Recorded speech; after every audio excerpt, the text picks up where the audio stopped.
Hello বন্ধুরা, তো তোমরা কেমন আছো? আশা করি সকলেই ভালো আছো। আমরাও অনেক ভালো আছি। বড়দের জানাই প্রণাম এবং ছোটদের জানাই অনেক ভালোবাসা নিয়ে আজকে আরেকটা ভিডিও শুরু করে দিলাম। দেখতে থাকো, আশা করি ভালো লাগবে।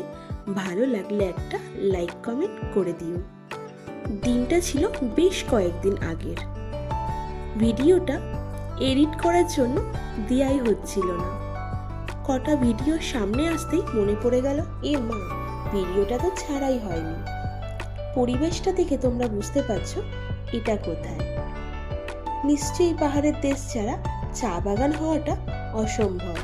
আর ওই যে দূরে দেখতে পাচ্ছ পাহাড় দেখা যাচ্ছে, আর তখন যে মনটা কতটা ভালো লাগে সে যারা যায় তারাই বোঝে। যাই হোক, চলে গেছিলাম আমরা শিলিগুড়িতে। জার্নিটা ছিল দশমীর দিন দুপুর 2টোর থেকে। আর ওই যে উড়োজাহাজটা যাচ্ছে এটা কিন্তু এক্ষুনি ল্যান্ড করবে বাগডোগরাতে। তার পাশ দিয়ে কিন্তু আমরা যাচ্ছিলাম। শিলিগুড়ি টাউনটা স্কিপ করে আমরা চলে যাচ্ছিলাম লাটাগুড়িতে। এখন যদি আমরা টাউনে ঢুকি তাহলে কিন্তু আমাদের জীবন শেষ। ছিল দশমীর পরের দিন, ওখানে সব ঠাকুরগুলো বিসর্জন হচ্ছিল।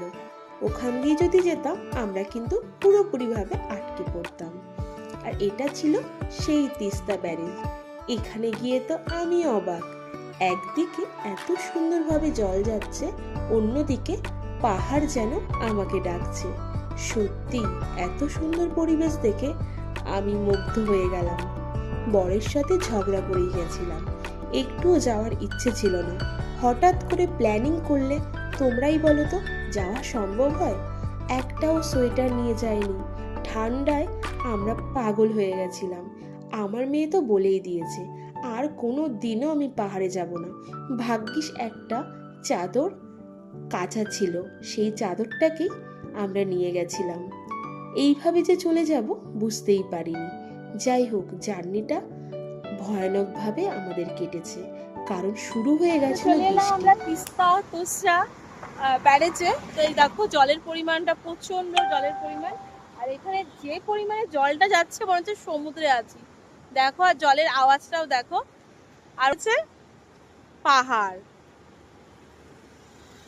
মানে এখানকার ভিউটা তোমরা না আসলে বুঝতে পারবে না।